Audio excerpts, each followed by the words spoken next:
নমস্কার।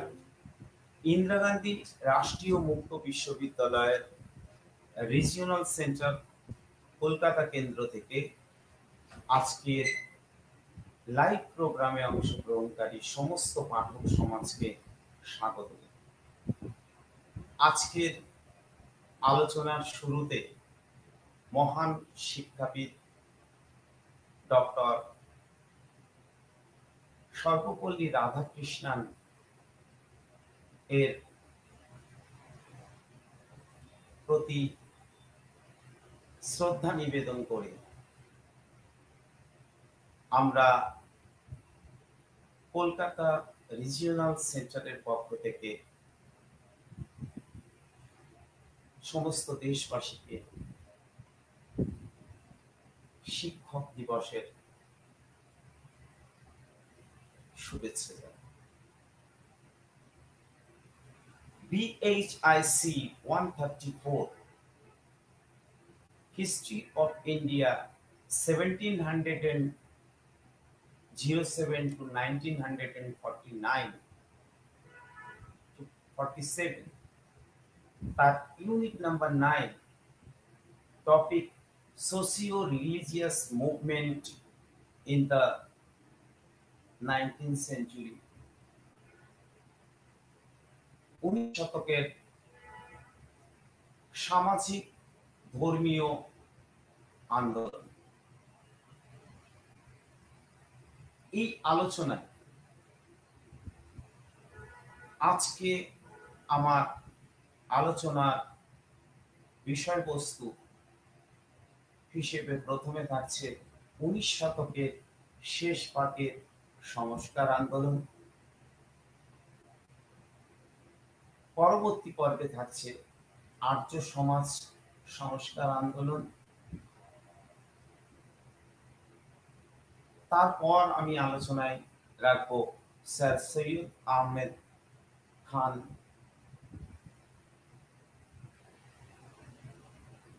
সমাজ সংস্কারক হিসেবে দক্ষিণ ভারতে বিরসা লিঙ্গমের অবদান,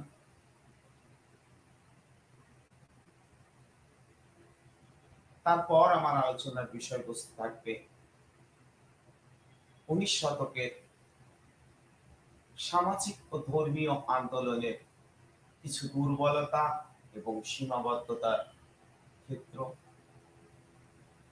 এবং সবশেষে আজকের আলোচনার বিষয় হিসেবে থাকবে 19 শতকের সমাজ সংস্কার আন্দোলনের তাৎপর্যগত বা গুরুত্বের দিক। এইভাবে আমরা পর্যায়ক্রমে আজকের আলোচনা সূচনা করব এবং সমাপ্ত করব। আমি ইতিমধ্যে সমাজ সংস্কার আলোচনা আমার পূর্ববর্তী আলোচনায় 19 শতকের প্রথম ভাগে বাংলাকে কেন্দ্র করে যে সমাজ সংস্কার আন্দোলনের সূচনা হয়েছিল, রাজা রামমোহন রায়, পণ্ডিত ঈশ্বরচন্দ্র বিদ্যাসাগর, স্বামী বিবেকানন্দ এবং রামকৃষ্ণ আন্দোলন, এবং পশ্চিম ভারতের সংস্কারক আন্দোলন, প্রার্থনা সমাজ এর অবদান ইতিমধ্যে আমি আলোচনা করেছি। তবে 19 শতকের শেষ ভাগে সমাজ সংস্কার আন্দোলনের ক্ষেত্রে বেশ কিছু বুদ্ধিজীবী, সক্রিয় সমাজ সচেতকদের আন্দোলন আমাদেরকে নজর কাড়ে। বিশেষ করে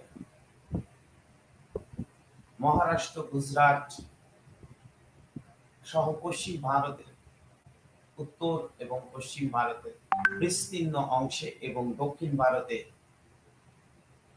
19 শতকের শেষ পর্বে সমাজ সংস্কার আন্দোলন যথেষ্ট আধিপত্য বিস্তার করে। বিশেষ করে এক্ষেত্রে আমি যে সমস্ত সংস্কারকদের নাম বলতে চাই তাদের মধ্যে অগ্রগণ্য হলেন বিষ্ণু পরশুরাম শাস্ত্রী পণ্ডিত, যিনি মূলত 1827 থেকে 1893 পর্যন্ত সংস্কার আন্দোলন সংগঠিত করেছিলেন। মহারাষ্ট্রের পুনেতে জ্যোতিবা ফুলে 1827 থেকে 1890 এই সময় পরে সমাজ সংস্কার আন্দোলনের নজির গড়েছিলেন। এছাড়া রামকৃষ্ণ গোপাল ভান্ডারকার, যাকে আমরা আর.জি. ভান্ডারকার, তার কথা উল্লেখ করতে পারি, যিনি 1837 থেকে 1925 এই সময় পর্ব জুড়ে তার সংস্কার প্রচেষ্টাকে চালিয়ে গিয়েছিলেন। এছাড়া মহাদেব গোবিন্দ রানাডে 1842 থেকে 1901 পর্যন্ত সময়কাল জুড়ে আন্দোলন করেছিলেন। বিষ্ণু শাস্ত্রী চিপলঙ্কার 1850 থেকে 1882, একটু কম সময় অর্থাৎ মাত্র 32 বছর তিনি জীবিত ছিলেন। সেই সময়ের মধ্যে তিনি আন্দোলন, সমাজ সংস্কারমূলক আন্দোলন গড়ে তুলেছিলেন। কেটি তেলাং,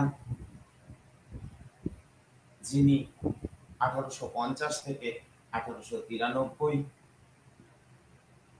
গণেশ বাসুদেব যোশী 1851 থেকে 1911 এই সময় পর্ব জুড়ে তিনি সংস্কার আন্দোলনের নজির রেখেছিলেন।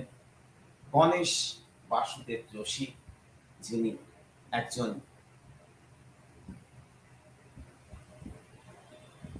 সমালোচক, ব্রিটিশ শাসক বিরোধী জাতীয়তাবাদী সমাজ সংস্কারক। নারায়ণ গণেশ চন্দ্র ভারকার 1855 থেকে 1923-24 সময় পর্ব জুড়ে তিনি সমাজ সংস্কার আন্দোলনের ধারাবাহিকতার নজির গড়েছিলেন। এছাড়াও গোপাল গণেশ আগারকার 1856 থেকে 1895, এই সমস্ত মানুষরা তাদের বুদ্ধি বিবিসা অর্থাৎ জ্ঞান সচেতনতার মাধ্যমে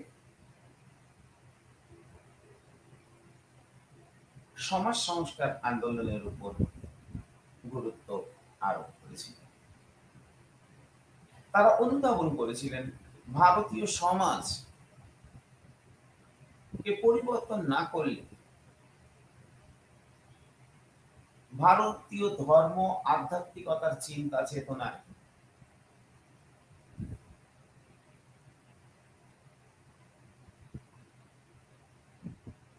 কিছু পরিবর্তন না আনলে ঔপনিবেশিক শাসনের জোয়াল থেকে মুক্ত হওয়া যাবে না।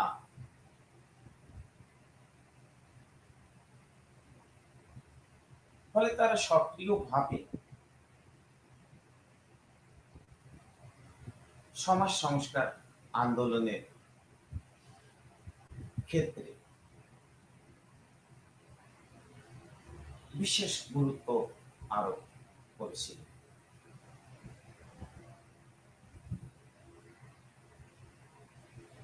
বিশেষ করে বিষ্ণু পরশুরাম শাস্ত্রী পণ্ডিত তিনি মূলত বিধবা বিবাহকে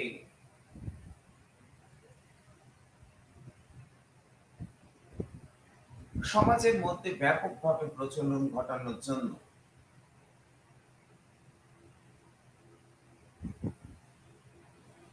সমিতি গড়ে তোলেন। তার মূল উদ্দেশ্য ছিল নারী মুক্তি সাধন করা। এমনকি তিনি স্বনামধন্যা বিধবাকে বিবাহ করেছিলেন নিজে। এইভাবে তিনি সমাজ সংস্কার আন্দোলনে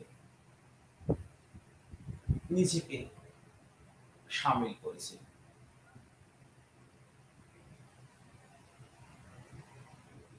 পরবর্তী পর্বে আমরা আরেকজন সংস্কারক হিসেবে মহারাষ্ট্র পুনে অঞ্চলে জ্যোতিবা ফুলে, যিনি একজন মালি সম্প্রদায়ের সন্তান, তিনি প্রথম অস্পৃশ্যদের জন্য 1854 সালে বিদ্যালয় স্থাপন করেন। তার নারী মুক্তির প্রচেষ্টার ফলশ্রুতি ছিল তিনি এবং তার স্ত্রী মিলে 1851 থেকে বালিকা বিদ্যালয় প্রতিষ্ঠা করার উদ্যোগ গ্রহণ করেন। জ্যোতিবা ফুলে সমাজ সংস্কারের ক্ষেত্রে জাতিভেদ প্রথার সম্পূর্ণ বিরোধী ছিলেন। অস্পৃশ্য বলে হিন্দু সমাজ থেকে উচ্চ বর্ণের সমাজ থেকে পিছিয়ে পড়া মানুষদের সমাজের মূল স্রোতে ফিরিয়ে আনার যে প্রচেষ্টা করেছিলেন তা অবশ্যই প্রশংসনীয়। এছাড়াও রামকৃষ্ণ গোপাল ভান্ডারকর, যিনি মহর্ষি উপাধি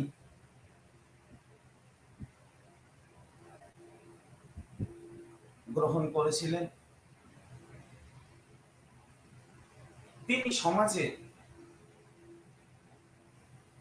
বিরোধিতা সত্ত্বেও সমাজের রক্তচক্ষুকে উপেক্ষা করে তার বিধবা কন্যাকে বিবাহ দানে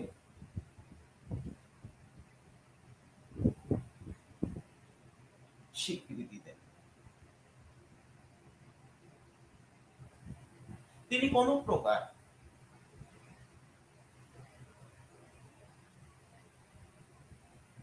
হিন্দু মুসলিম বিরোধ চাননি, তিনি চেয়েছিলেন ঐক্যবোধ গড়ে তুলতে। তিনি ছদ্মনামে বিভিন্ন ধরনের লেখা সমাজের উদ্দেশ্যে প্রচার করেন। 1891 সালে তিনি তার নিজের কন্যাকে বিধবা কন্যাকে বিবাহের অনুমতি দেন। সমাজের রক্তচক্ষুকে তিনি কিন্তু ভয় পাননি।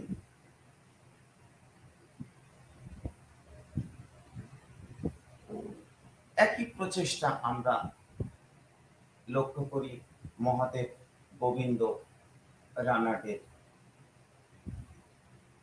সমাজ ও ধর্মীয় সংস্কার আন্দোলনের ক্ষেত্রে।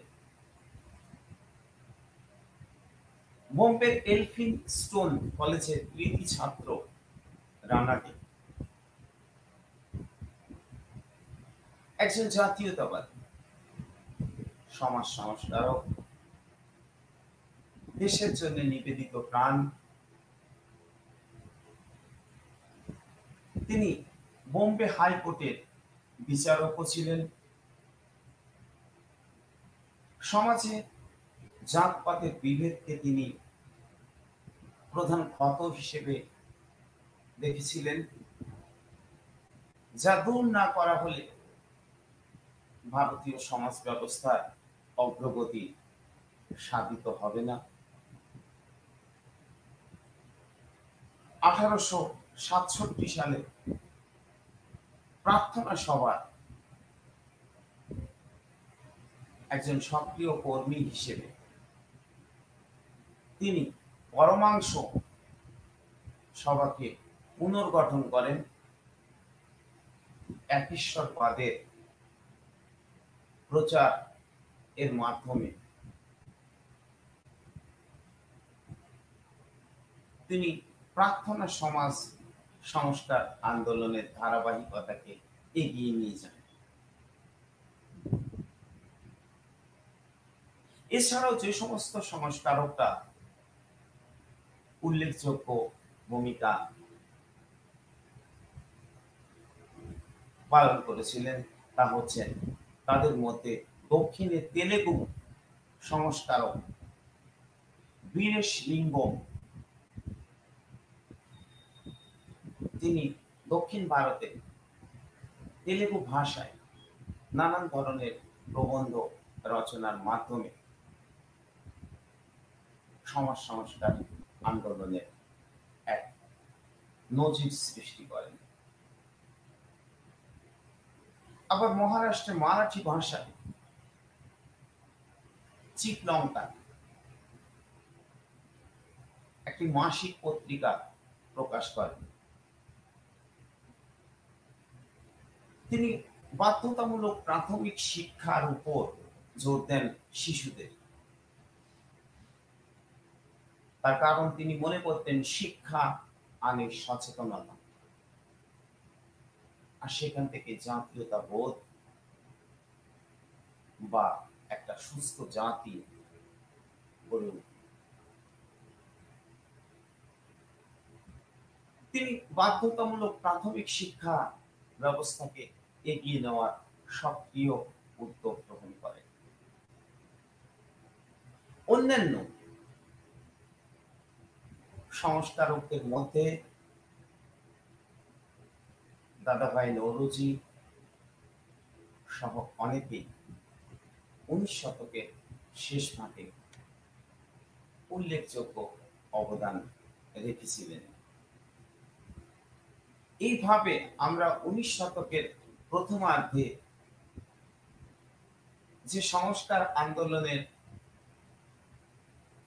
ধারাবাহিকতা ভারতবর্ষে সমাজে, বিশেষ করে বাংলাকে কেন্দ্র করে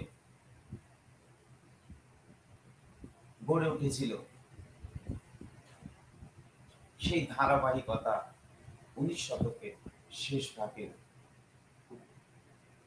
এগিয়ে চলে।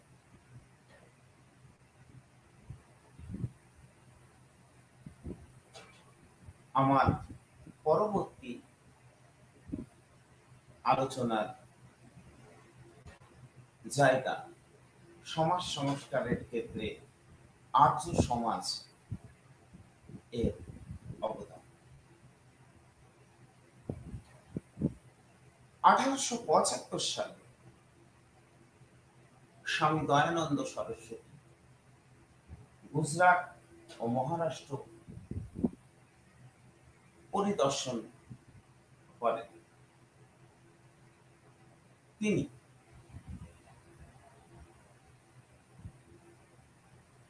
প্রগতিমূলক এবং আত্মপ্রকাশপ্রবণ ধর্মীয় সংস্কার আন্দোলনের উপর জোর দেন। এমনকি এসপি কেলকরের মতো প্রার্থনা সমাজের একজন সক্রিয় সমাজ সংস্কারক স্বামী দয়ানন্দের দ্বারা প্রভাবিত হন এবং তিনি প্রার্থনা সমাজের ছত্র ছায়া থেকে বেরিয়ে এসে স্বামী দয়ানন্দের সমাজ সংস্কার আন্দোলনে যুক্ত হন। পরবর্তীকালে অবশ্য তিনি পুনরায় আবার প্রার্থনা সমাজে ফেরত গিয়েছিলেন। যাই হোক, স্বামী দয়ানন্দ সরস্বতী সমাজ সংস্কারের ঐতিহ্য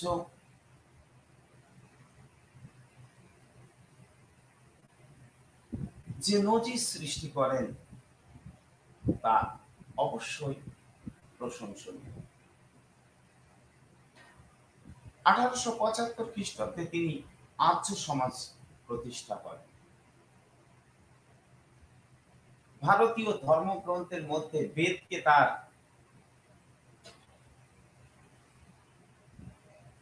অভ্রান্ত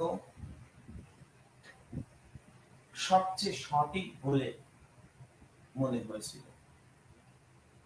বিশেষ করে পরবর্তী বৈদিক যুগ পর্বে হিন্দু ধর্ম বা দর্শনের মধ্যে যেসব পরিবর্তন ঘটেছিল সেসবের কবল থেকে দয়ানন্দ হিন্দু ধর্ম বা দর্শনকে মুক্ত করতে চাইতেন। আমাদের ভুলে গেলে চলবে না যে দয়ানন্দের বক্তব্যের মধ্যে পাশ্চাত্যের প্রাচ্যবিদ্যার প্রভাব উপেক্ষা করা কঠিন।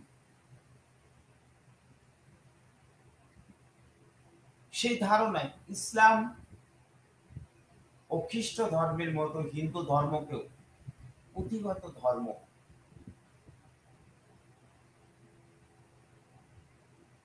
হিসেবে দেখার চেষ্টা করা হলো। যেটি সবচেয়ে গুরুত্বপূর্ণ তা হলো দয়ানন্দের পশ্চিমের বিরুদ্ধে আক্রমণাত্মক বক্তব্য। তবে সেই বক্তব্য প্রকাশের ক্ষেত্রে তিনি পশ্চিমী সভ্যতা মননশীল হাতিয়ার যুক্তি ও বিজ্ঞানকে পুরোপুরি ব্যবহার করেন। তার দাবি ছিল বৈজ্ঞানিক সত্যই একমাত্র বেদ গ্রন্থে লিপিবদ্ধ করা হয়েছে। তার দাবি বেদ ভিত্তিক ধর্ম খ্রিস্ট ধর্ম এবং ইসলাম ধর্ম অপেক্ষা শ্রেষ্ঠতর। বেদকে প্রামাণ্য গ্রন্থ মেনে নিতে তিনি পৌত্তলিকতা, বহিঃশ্বরবাদ,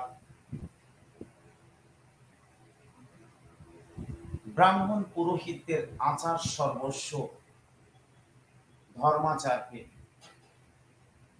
সমালোচনা করেছিলেন। তিনি বাল্য বিবাহকে নিন্দা করেন, বিধবা পুনর্বিবাহকে সমর্থন করেন, অসবর্ণ বিবাহ, নারী শিক্ষাকেও সমর্থন করেন। মজার ব্যাপার হলো এই সব সংস্কারের কথা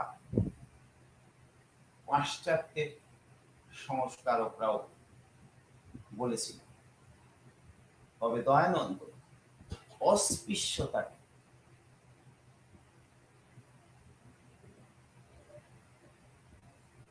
প্রকাশ্যে নিন্দা করেছেন।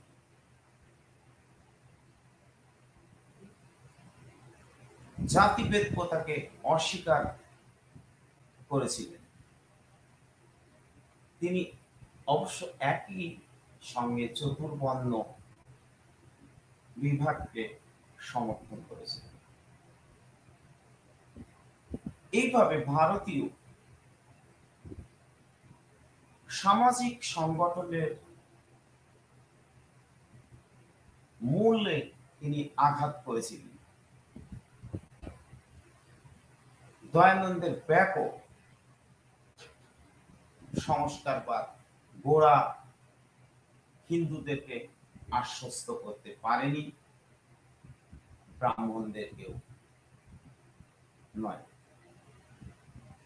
তাই পূর্ব ভারত ও পশ্চিম ভারতের সমাজে খুব বেশি প্রভাব ফেলেনি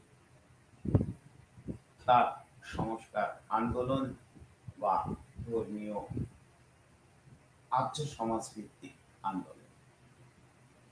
কিন্তু পাঞ্জাব ও উত্তর পশ্চিম প্রদেশের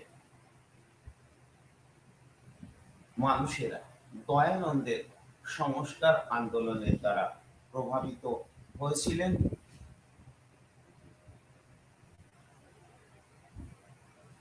এবং 1883 সালে তার জীবনাবসানে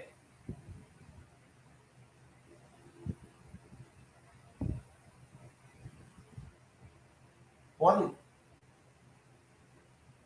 আর্য সমাজ সংস্কার আন্দোলন যথেষ্ট জনপ্রিয়তা অর্জন করেছিল।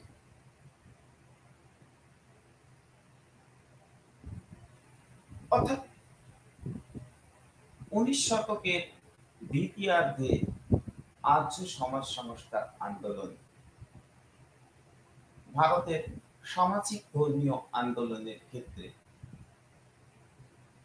একটা বিরাট অবদান রেখেছিল। যেভাবে ভারতীয় সমাজের একটা গুরুত্বপূর্ণ ক্ষত অস্পৃশ্যতাকে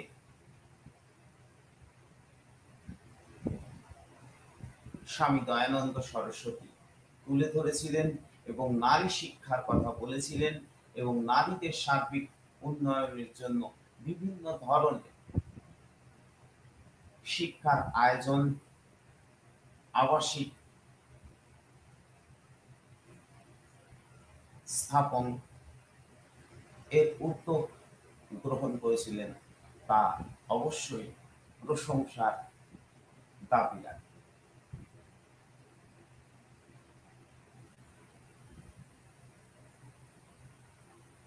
আমি আমার পরবর্তী আলোচনার ক্ষেত্রে মুসলিম সমাজ সংস্কারকদের প্রসঙ্গ তুলে ধরতে চাই।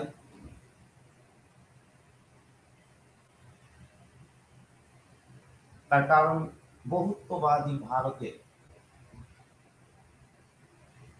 সমাজের এক বিরাট অংশে মুসলিম সম্প্রদায়ের অবস্থান ছিল। সেখানেও ধর্মীয় এবং সামাজিক স্তরে সংস্কারের প্রয়োজনীয়তা তৈরি হয়েছিল এবং সেক্ষেত্রে অগ্রগণ্য ছিলেন স্যার সৈয়দ আহমেদ খান। 1860-এর দশক থেকে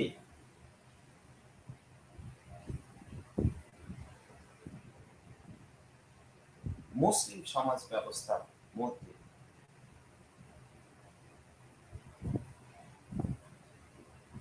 সংস্কার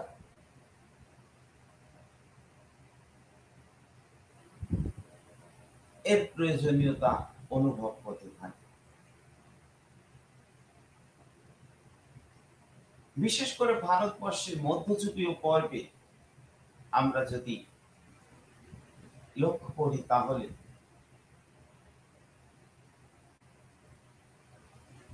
শাসন কার্যের বিরাট অংশ জুড়ে মুসলিমদের আধিপত্যই ছিল। কিন্তু মুঘলদের হাত থেকে যখন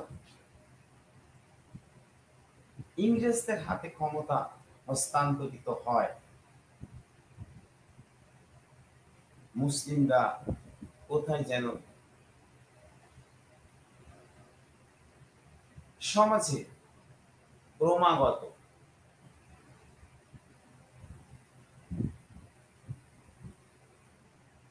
হারিয়ে যেতে শুরু করে। শিক্ষা, সংস্কৃতি এবং ধর্মীয় গোড়ামির মধ্যে আরো বেশি করে সংযুক্ত হয়ে যায়। এই অবস্থা থেকে মুসলিম সমাজকে এগিয়ে নেওয়ার ক্ষেত্রে স্যার সৈয়দ আহমেদ খান সহ অন্যান্য মুসলিম সংস্কারকদের অবদান যথেষ্ট কৃতি।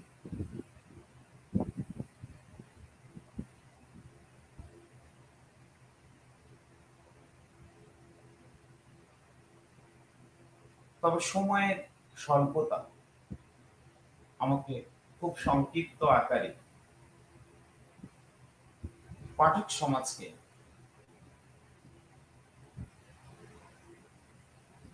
স্যার সৈয়দ আহমেদ খানের উল্লেখযোগ্য অবদানের প্রসঙ্গ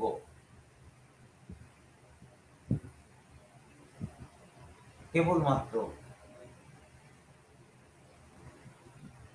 আমি উল্লেখ করব।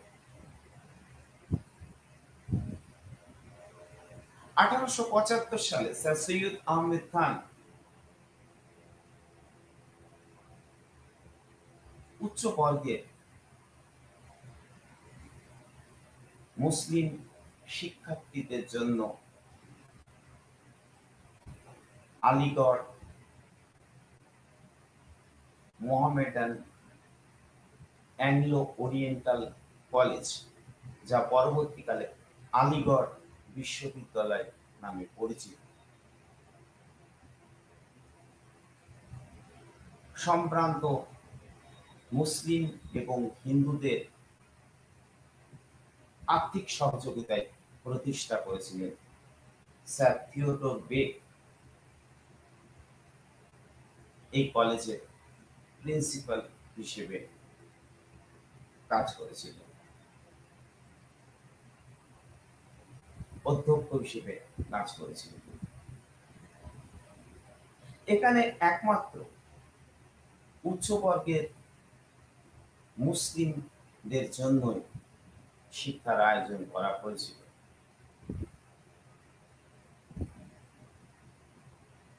তিনি আধুনিক জ্ঞান বিজ্ঞানমূলক শিক্ষার মাধ্যমে মুসলিম সমাজকে এগিয়ে নিতে চেয়েছিলেন। এই উচ্চ বর্গের মধ্যে শিক্ষাকে ছড়িয়ে দেওয়ার মাধ্যমে, যারা সমাজের নিচু তলার মুসলিমদেরকে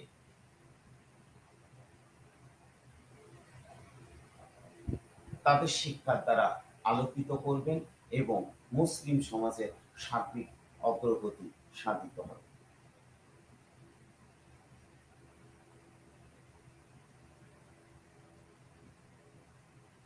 স্যার সৈয়দ আহমেদ খানের আলিগড় আন্দোলন কিন্তু পরবর্তীকালে জাতীয় আন্দোলনকেও প্রভাবিত করে এবং ইংরেজদের দ্বারা তিনি অনেকাংশে প্রভাবিত হন। প্রথম দিকে তিনি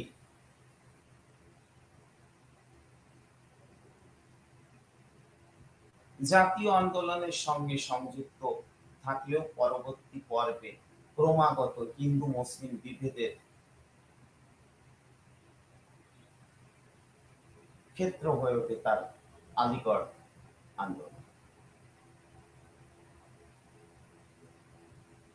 এই প্রসঙ্গকে কিন্তু আমাদের স্মরণে রাখতে হবে।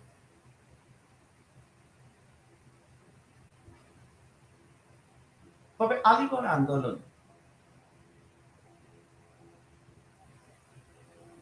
অবশ্যই সীমাবদ্ধতার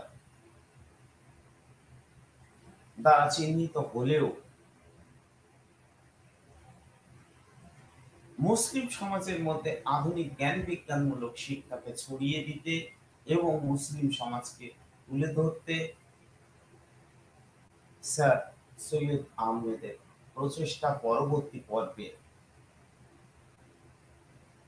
তারিকি আহমদিয়া আন্দোলনের মধ্য দিয়ে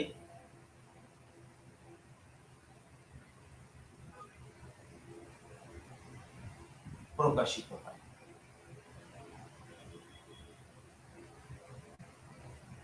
এবং বাংলা তিতুমিরের আন্দোলন, ফরাসি ও ওয়াহাবি আন্দোলন, দুদু মিয়ার আন্দোলন,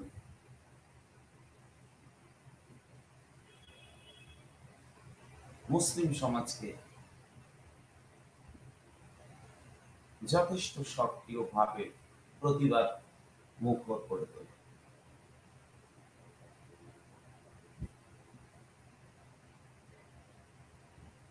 অর্থাৎ সমাজ সংস্কার আন্দোলনের ক্ষেত্রে সৈয়দ আহমেদের অবশ্যই অবদান ছিল, তেমনি কিছু সীমাবদ্ধতাও ছিল।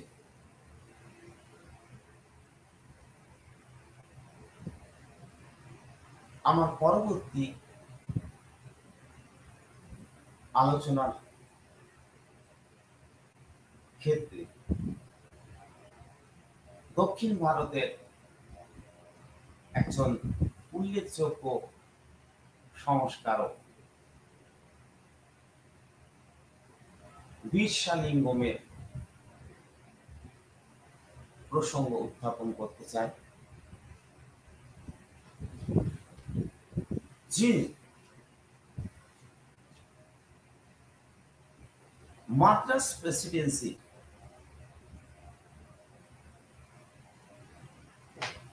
তেলেগু ভাষাভাষী এলাকায়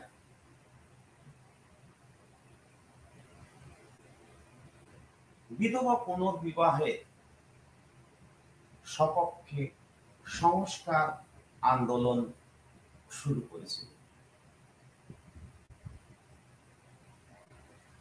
তিনি এই উদ্দেশ্যে প্রতিষ্ঠা করেছিলেন 1878 সালে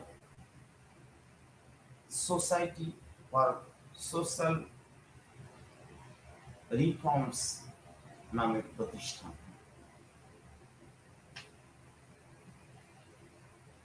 1881 খ্রিস্টাব্দে তার নিজের শহর রাজামুন্ডিতে প্রথম রাজামুন্ডিতে প্রথম বিধবা পুনর্বিবাহ আনুষ্ঠানিক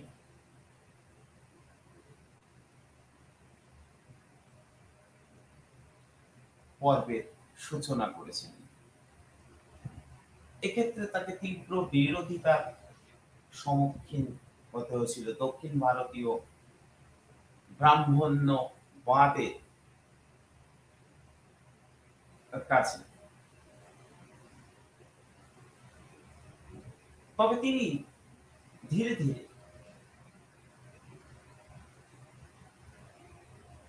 সংস্কারের সপক্ষে জনসমর্থন আদায় করতে সক্ষম হয়েছিল।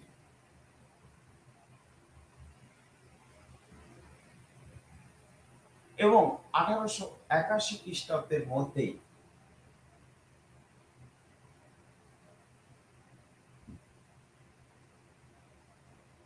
বা এরপর থেকে বিশেষ করে 1891 খ্রিস্টাব্দের মধ্যে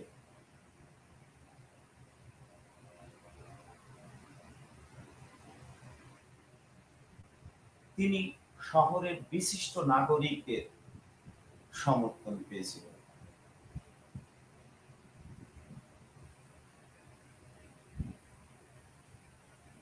এবং এইভাবে তার বিধবা পুনর্বিবাহ সমিতি যথেষ্ট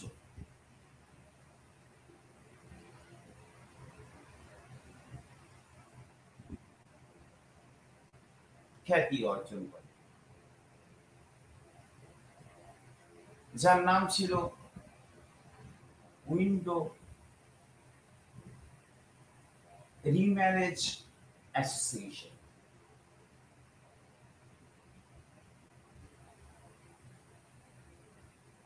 তবে এই উইন্ডো রিম্যারেজ অ্যাসোসিয়েশন দক্ষিণের সমাজ ব্যবস্থায়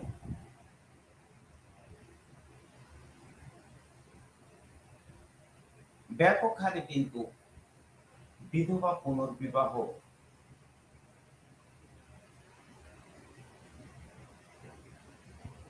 প্রচলন ঘটতে পারেনি। মাত্র 3টি বিধবা পুনর্বিবাহ বিরসালিঙ্গমের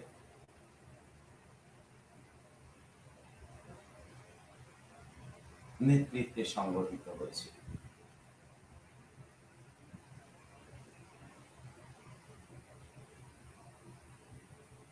আসলে বিধবা পুনর্বিবাহ নিয়ে এক এক অঞ্চলে এক এক রকমের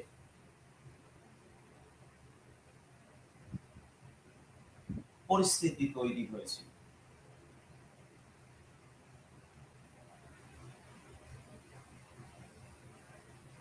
যেখানে হরিয়ানা অঞ্চলে বিধবা পুনর্বিবাহ বেশ রীতিমতো প্রচলিত হয় এবং নতুন আইন বৈধ এবং স্বীকৃতি পায়,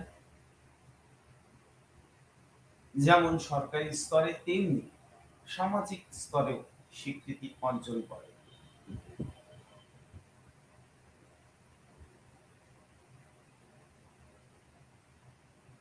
তিনি তেলেগু ভাষায় উন্নতিতেও উল্লেখযোগ্য অবদান রাখে। বিরসালিঙ্গম দক্ষিণ ভারতীয় তামিল তেলেগু ভাষায় অসংখ্য প্রবন্ধ রচনা করেন। তাকে তেলেগু গদ্য সাহিত্যের জনক বলা হয়। তিনি দক্ষিণ ভারতীয় অঞ্চলে সমাজ সংস্কার আন্দোলনে যে নজির স্থাপন করেছিলেন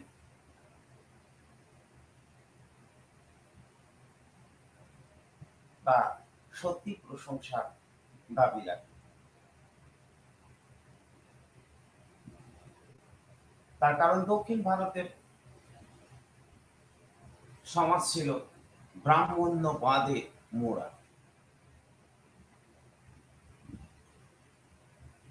বিরসালিঙ্গম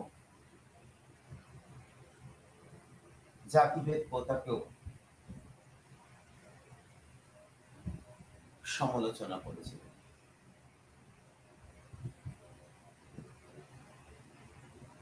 শিক্ষার উন্নতি, নারী প্রগতি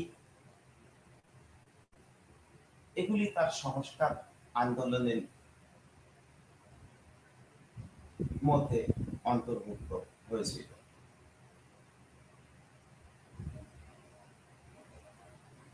সমাজ ও ধর্মীয় সংস্কার আন্দোলনের ক্ষেত্রে দক্ষিণ ভারতের বিরসালিঙ্গম ছিলেন পথপ্রদর্শক। পরবর্তীকালে তাকে কেন্দ্র করে তার দেখানো পথ অনুসরণ করে কিন্তু দক্ষিণ ভারতে সংস্কার আন্দোলন, সমাজ সংস্কার ও ধর্মীয় সংস্কার আন্দোলন সংগঠিত হয়েছে।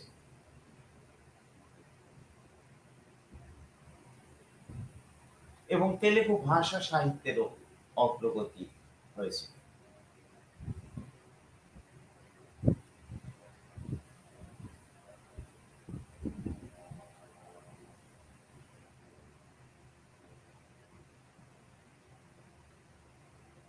আমার আলোচনা পরবর্তী ক্ষেত্র 19 শতকের গড়ে ওঠা সামাজিক ও ধর্মীয় আন্দোলনের দুর্বলতা এবং সীমাবদ্ধতা।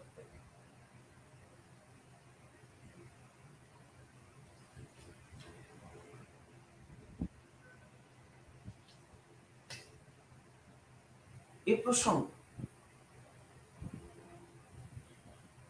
আমাদের মনে রাখতে হবে সমাজ সংস্কার আন্দোলন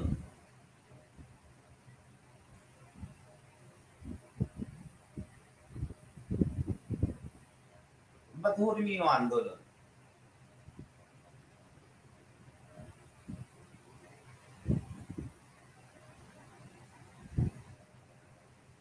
তার যে উদ্দেশ্য নিয়ে পথ চলা শুরু করেছিল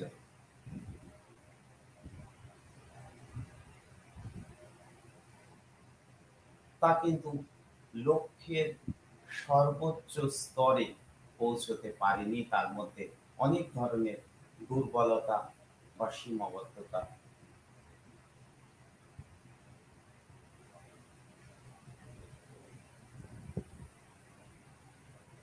চোখে পড়ে।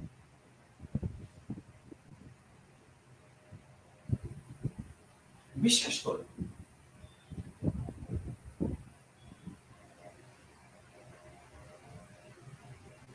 ধর্মীয় রক্ষণশীলতার কাছে সমাজ ও ধর্মীয় সংস্কারকরা অনেক সময়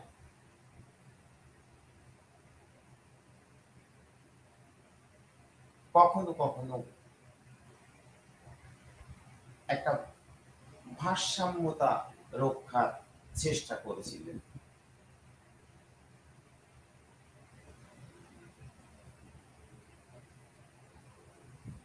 প্রচলিত সমাজকে সজোরে ধাক্কা দেওয়া অনেক ক্ষেত্রেই সম্ভব হয়।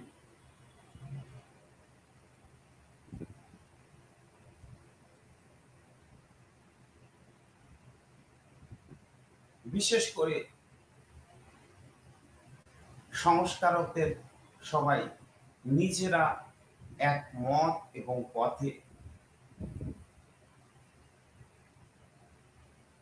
এবং যুক্তিবোধে যেমন আচ্ছন্ন হননি, তেমনি তাদের চিন্তা চেতনা সমাজের উচ্চ বর্গ বা শহর কেন্দ্রিক ভাবনার মধ্যেই পরিচালিত হয়েছিল। ভারতবর্ষের অগণিত গ্রামে আর্য সমাজ ও কিছুটা অংশে প্রার্থনা সমাজ বাদ দিলে সে অর্থে প্রবেশ করতে পারেনি।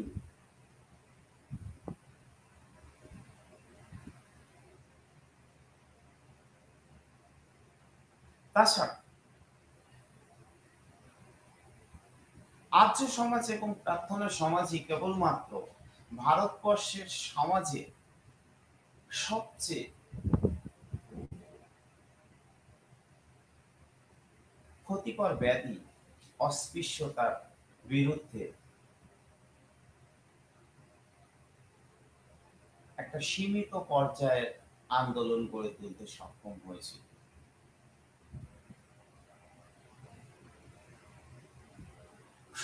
ফলে সংস্কারে এই চেতনা কোথায় যেন সমাজের উচ্চ বর্গের মধ্যে সীমাবদ্ধ ছিল।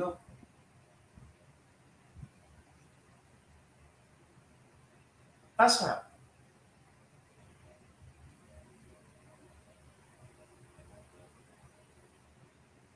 পাশ্চাত্য সভ্যতা প্রভাব দ্বারা আচ্ছন্ন হয়েই কিন্তু এই সংস্কার আন্দোলনের প্রয়োজনীয়তা তৈরি হয়েছিল। ফলে সেই সীমাবদ্ধতা বা দুর্বলতাও এই সমাজ সংস্কার আন্দোলনের মধ্যে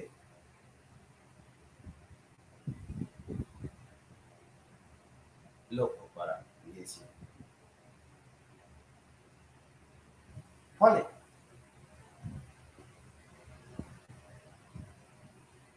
সমাজ সংস্কারকরা কোথায় যেন নিজেদেরকে একটা সীমিত গণ্ডির মধ্যে সীমায়িত করেছিল।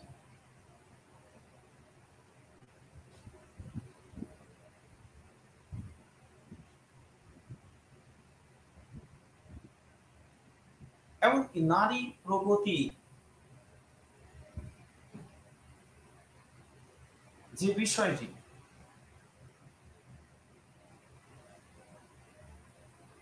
সমাজ সংস্কারকরা বারংবার তুলে ধরেছিলেন,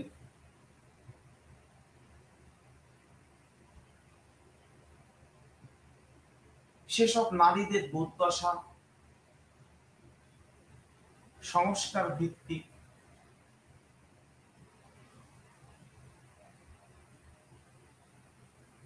আন্দোলনে সে অর্থে গুরুত্ব পেত না।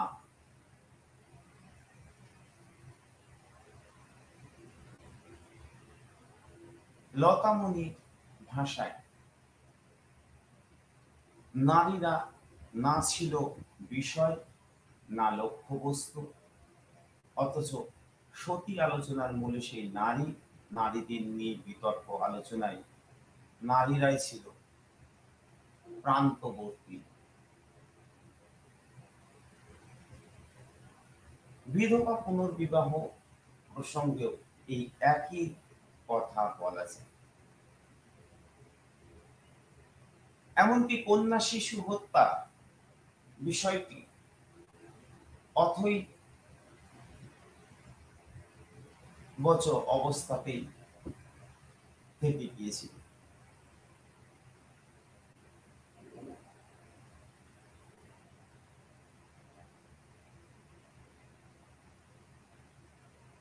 নারীদের বন্ধন মুক্তিকে সেভাবে স্বীকৃতি দেওয়া হয়নি।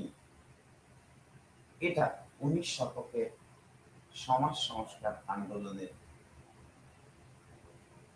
বড় দুর্বলতা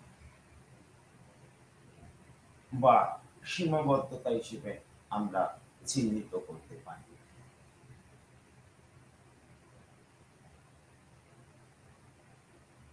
কোথায় যেন ইউরোপীয় আধিপত্যবাদকে ঠেকাতে শাস্ত্র থেকে সমাজ সংস্কারের যুক্তি খুঁজে বের করার এক উদ্যোগ তৈরি হয়েছিল, মানসিকতার মধ্য থেকে নয়। স্বাভাবিকভাবে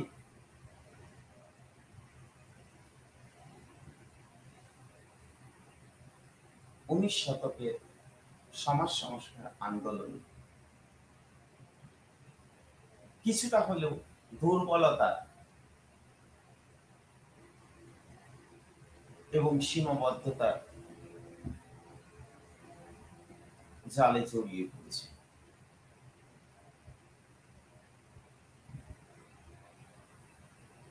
তবে কি শুধুই ব্যর্থতা? 19 শতকের সমাজ সংস্কারের কি কোনোই গুরুত্ব নেই? তার প্রভাবগত বা তাৎপর্যগত দিককে কি আমরা অস্বীকার করতে পারি? ইতিহাস পাঠক হিসেবে হয়তো না। আজকে ভারতবর্ষ, আজকের ভারতীয় জাতি গড়ে ওঠায় বা পরবর্তী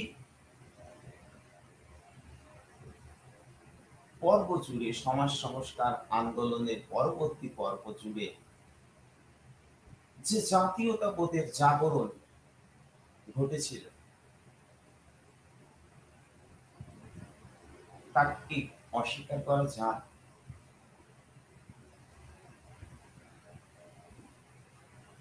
জাতীয় কংগ্রেস বা বিপ্লবীদের কার্যকলাপ তা কি সমাজ সংস্কার বা ধর্মীয় সংস্কার আন্দোলনের ফল নয় কি?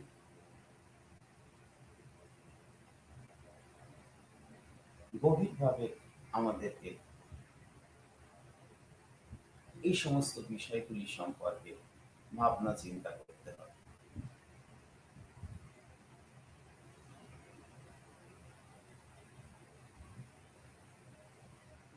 স্বামী বিবেকানন্দ বলেছিলেন, ওঠো জাগো।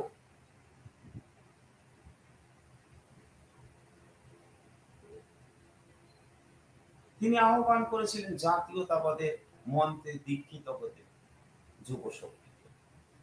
মুচি মেথর সবাই তোমার ভাই।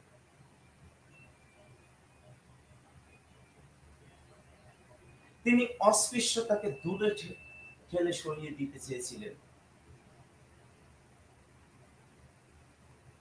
রামকৃষ্ণ বিবেকানন্দ মিশন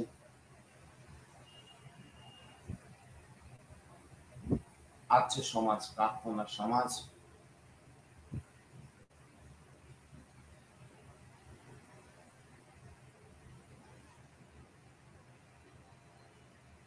এবং যার সূচনা করেছিল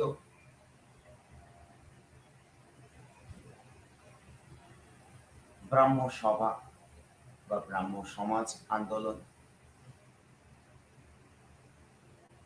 তার হাত ধরেই কিন্তু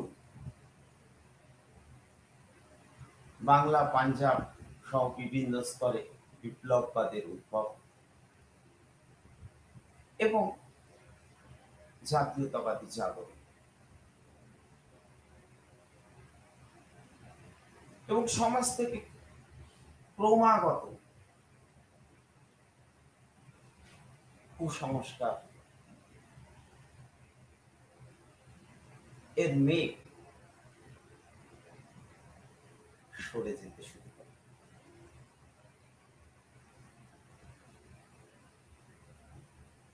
1947 সালে স্বাধীনতা লাভের পর ভারতীয় সমাজে যতটুকু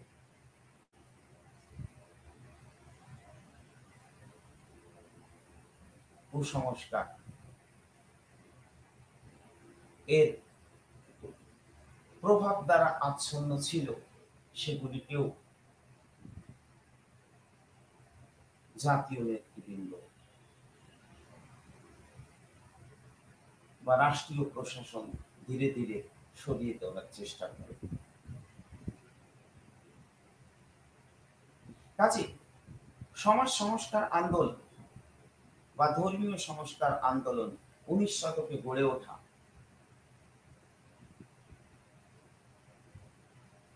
আন্দোলনে গুরুত্বকে আমরা অস্বীকার করতে পারি না। কিছু সীমাবদ্ধতা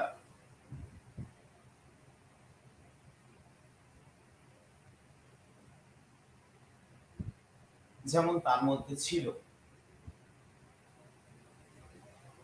সেই সীমাবদ্ধতাকে উপেক্ষা করেও আমরা বলতে পারি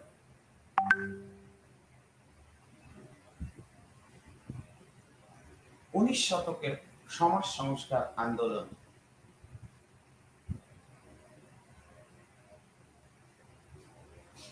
ভারতীয় সমাজ ও ধর্মের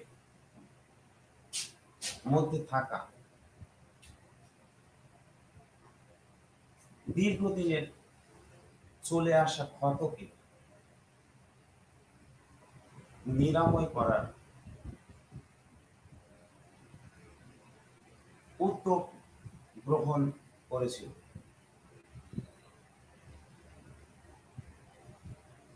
যার সাফল্যকে আমরা কোনোভাবেই অস্বীকার করতে পারি না। আমি আমার আজকের আলোচনা এখানেই সমাপ্ত করছি। ধন্যবাদ।